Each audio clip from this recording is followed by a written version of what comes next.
আজ সকালে যে কার মুখ দেখে উঠেছিলাম কে জানে। দিনটা একেবারে যাচ্ছে তাই। সকালে বউয়ের সাথে এক প্রস্ত ঝামেলা হলো, তারপর অফিসে এসে বসের মুখে অফিস ট্যুরে যাওয়ার খারাপ খবরটা পেলাম। তাও যদি ট্যুরটা কোনো ভালো জায়গায় হতো তো একটা কথা ছিল, সারাদিন জঙ্গলে জঙ্গলে ঘুরে বেড়াতে হবে। আমি শঙ্খ, সাংবাদিকতা আমার পেশা। সাধারণত আমার কাজ কলকাতায়, তবে কোথাও কোনো বিশেষ খবর কভার করতে হলে মাঝে মধ্যে আমাকে পাঠানো হয় বাইরে।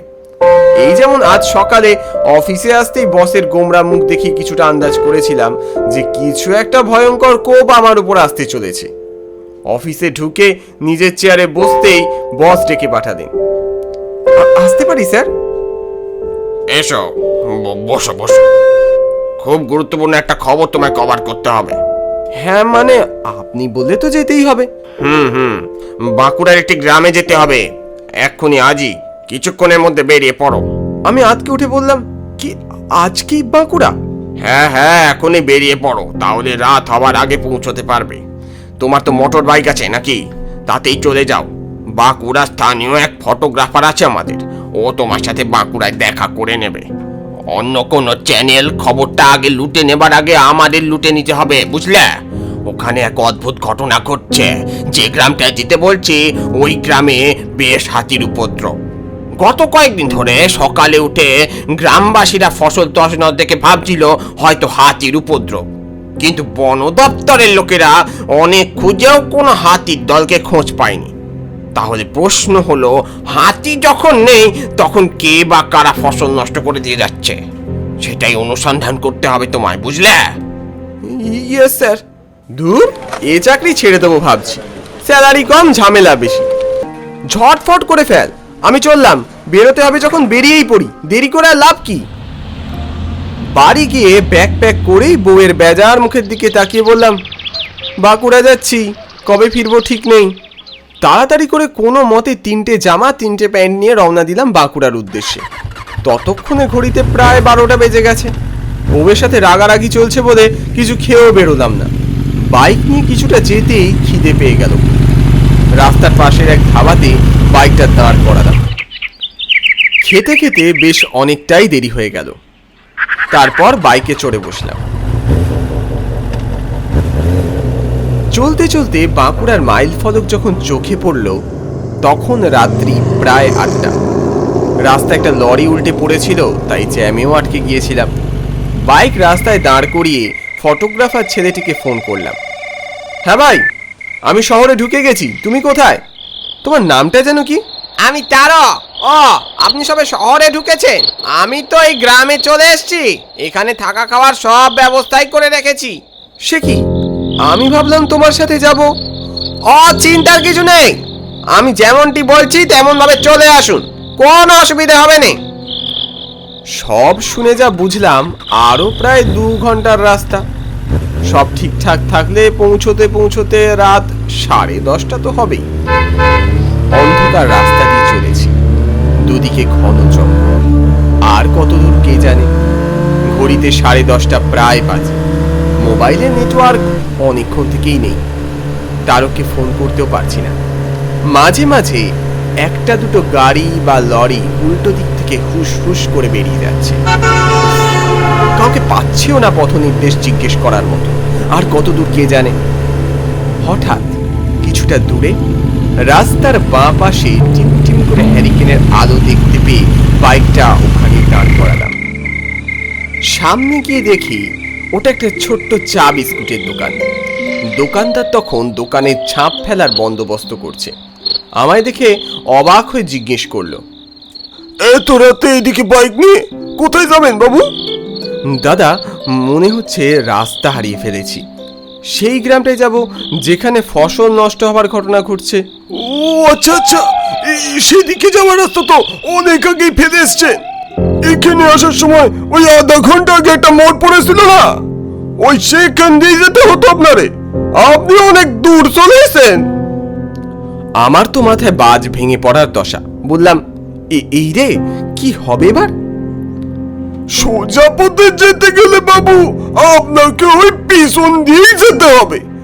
তাতে বাবু প্রায় আপনার ঘন্টা খানেক তো বেশি লাগবে। তবে একটা শর্টকাট আছে বাবু, এ পথে 8 ঘন্টারও কম লাগবে পৌঁছতে। খুব খুশি হলাম শুনে। কোন রাস্তা তাড়াতাড়ি বলুন, আমার যত শীঘ্র সম্ভব পৌঁছতে হবে সেখানে।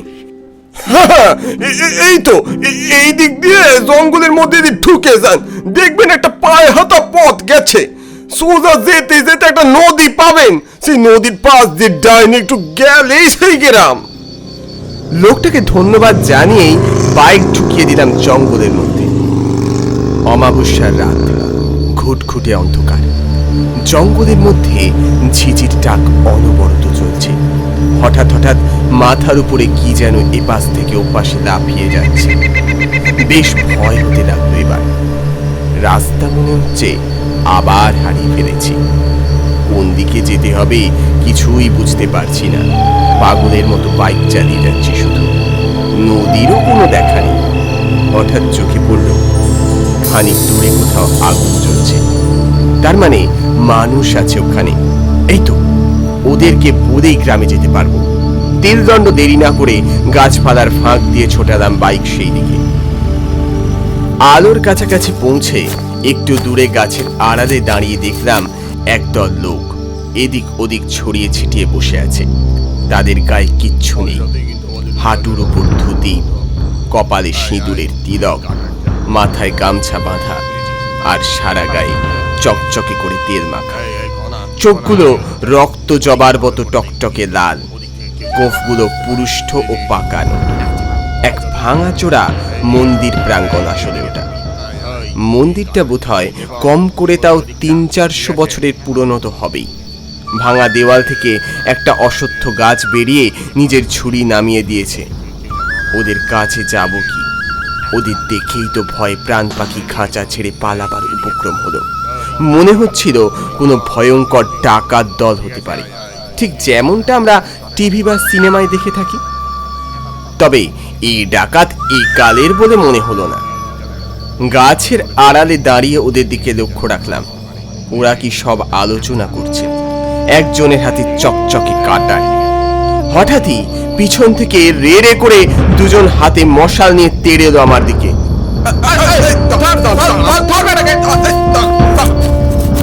আমি চেঁচিয়ে উঠলাম, আরে আরে আমায় নামান নামান বলছি। কে শোনে কার কথা? মন্দিরের চাতালের উপর একটা দৈত্যাকৃতি লোক বসেছিল, ঠ্যাঙের উপর ঠ্যাং তুলে। মনে হলো দেখে সে হয়তো এই দলেরই মাথা। আমাকে নিয়ে গিয়ে লোক দুটো তার সামনে দাঁড় করালো। আমার এদিকে ভয়ে ঘাম ঝরছে। লোক দুটোর একজন ওই ভয়ঙ্কর লোকটাকে সম্বোধন করে বলল, সর্দার, এই দেখুন, এই ছেলেটাই ওইখানে দাঁড়িয়ে ছিল। সর্দার লোকটি মন্দিরের দেওয়াল থেকে একটা মশাল খুলে নিয়ে একদম আমার মুখের সামনে নিয়ে এসে আমায় ভালো করে দেখতে লাগলো। আমি আগুনের তাপে ও ভয়ে চোখ বন্ধ করে ততক্ষণে রাম নাম জপছি। হঠাৎ সর্দার গোছের লোকটা মন্দিরের দিকে তাকিয়ে হুঙ্কার ছেড়ে বলল, আজ রাতে নরবলি হবে মা। মা গো, কতদিন তোকে রক্ত দিতে পারিনি, তাজা মানুষের রক্ত আজ পেয়েছি। আজ তুই পাবি মা, পাবি, রক্ত পাবি। এই বলতে বলতে লোকটা মন্দিরের সিঁড়ি বেয়ে উপরে উঠে ষষ্ঠাঙ্গে প্রণাম করলেন। তখন ভালো করে তাকিয়ে দেখলাম অশ্বত্থ গাছের কোটরে একটা সিঁদুরে লেপা কালী মূর্তি। লোকটা প্রণাম সেরেই লাফ দিয়ে উঠে দাঁড়ালো, হাঁক দিয়ে বলল, ব্যাংলা, তুই আগে এই লোকটার সাহেবী জামা কাপড় ছাড়িয়ে ধুতি পরিয়ে দে। আমি ততক্ষণে বুঝে গেছি কোনো ভয়াল ডাকাত দলের খপ্পরে পড়েছি আমি, এবং আজ আমার নরবলি হচ্ছেই, বাঁচার উপায় নেই। ততক্ষণে আমাকে ওই প্যাংলা বলে ডাকাতটি এবং সাথে আরো একটি ডাকাত নিয়ে গেল জামা কাপড় ছাড়াতে। জামা কাপড় ছাড়িয়ে ধপধপে সাদা একটা ধুতি পরিয়ে নিয়ে এলো আবার মন্দির চাতালে। ভাবলাম এই মুহূর্তে কি হচ্ছে দেখা ছাড়া আমার আর কোনো উপায় নেই। সর্দার তার হাতের মুঠোয় এক খাবলা তেল সিঁদুর গোলা নিয়ে এসে আমার কপালে লেপে দিল। এবার শেষ সময় আসন্ন বুঝে আমি কাঁদতে কাঁদতে বলতে লাগলাম, আমায় ছেড়ে দাও ভাই, আমার দাদা, আমায় ছেড়ে দাও। সর্দার খুব মিষ্টি করে বলল, আহা, কাঁদছিস কেন রে পাগল? তোকে তো স্বয়ং মা চেয়েছে। এই বলে আমার ঘাড়টা হাড়ি কাঠে চেপে ধরলো অন্য এক ডাকাত। প্রথম থেকে আমার হাত ও পা বাঁধাই ছিল। সেই বাঁধা হাত ও পুরো শরীর চেপে ধরে আছে আরো প্রায় 3 জন ডাকাত। ডাকাত সর্দার কোপ মারবার জন্য রামদাস শূন্যে উঠিয়ে মা গো, দেখিস মা। বলছি, শুনতে পাচ্ছি। আমি ভয়ে চোখ বন্ধ করে প্রমাদ গুনতে লাগলাম। হঠাৎ গাড়ির শব্দ, সাথে বন্দুকের গুরুম গুরুম আওয়াজ। একজন ডাকাত চেঁচিয়ে উঠল, সর্দার, পুলিশ! পুলিশ? পুলিশ এখানে কি করে? সবাই নিজের নিজের অস্ত্র নিয়ে প্রস্তুত হয়ে যা। এই লোকটাকে কি করবো সর্দার? তুই ওকে ধরে থাক যতক্ষণ না আমাদের লড়াই শেষ হচ্ছে।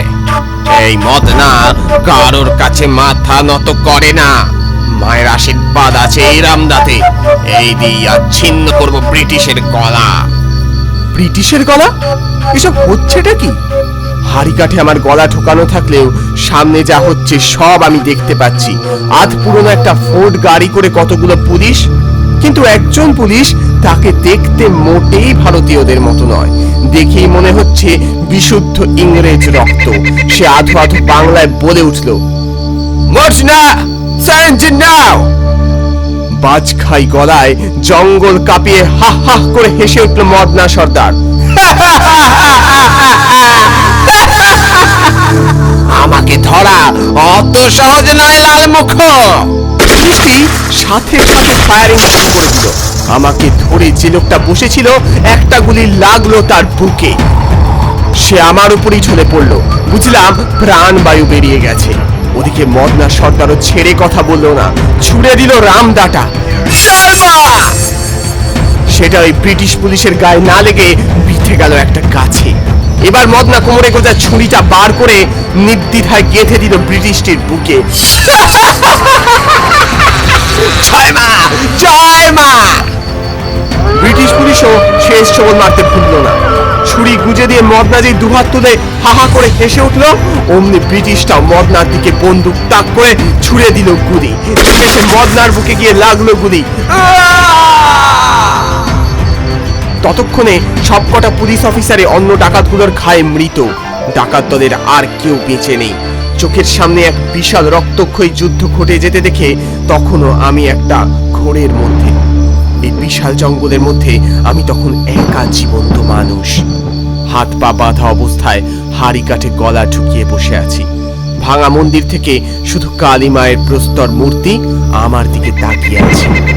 হঠাৎ আমার ফোনের শব্দ শুনতে পেলাম। সামনেই কোথাও বাজছে, হেল্প হেল্প। কেউ এলো না। শেষে টানাটানিতে হাতের বাঁধনটা বেশ হালকা হয়ে গেল। একসময় সেটা খুলেও গেল। আমি হাড়িকাঠ থেকে নিজেকে মুক্ত করলাম। সামনে এগিয়ে যেতেই চোখে পড়লো ঘাসের তলায় আমার মোবাইলখানা। মোবাইলটা রিসিভ করার সাহস পেলাম না। এই সময় এই জায়গা থেকে পালানোটা আগে দরকার, নয়তো এইসব খুন খারাপের সাথে আমিও জড়িয়ে যেতে পারি। সে আর এক বিপদ। কিন্তু আমার পোশাক, ওটা কোথায় আমি জানি।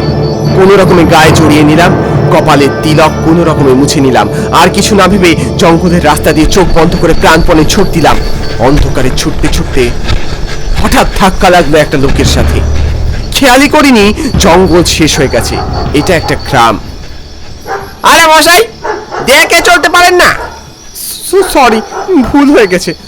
এখানে গ্রামটা কোথায় বলতে পারেন, যেখানে হাতির তাণ্ডব? সেখানে কি দরকার?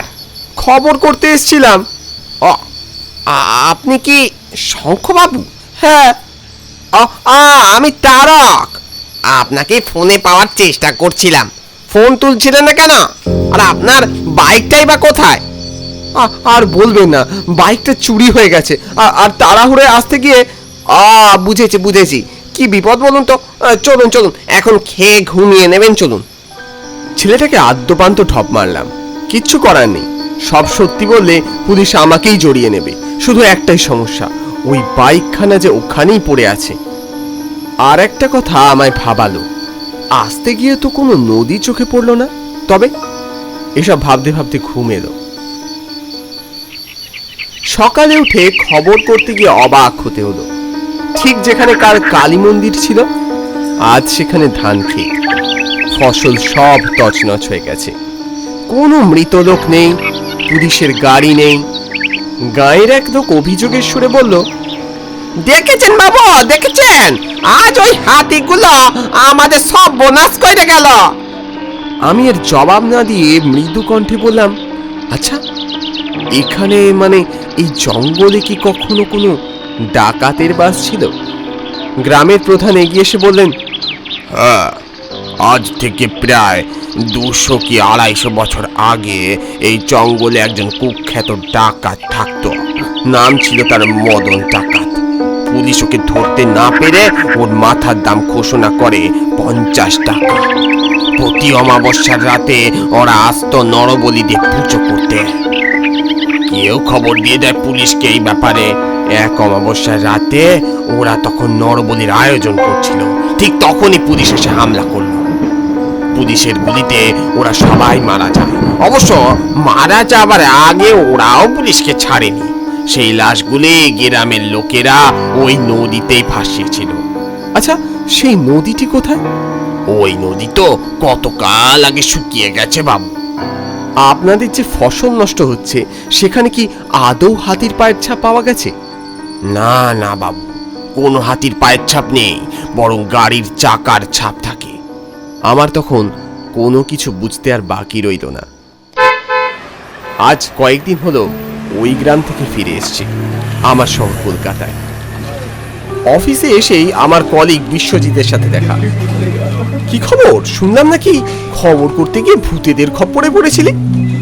আর বলিস না ভাই, আর একটু হলেই বলি হয়ে যাচ্ছিলাম। এরপর কোনো উল্টোপাল্টা ডেস্টিনেশনে পাঠালে সোজা রেজিগনেশন দিয়ে দেব।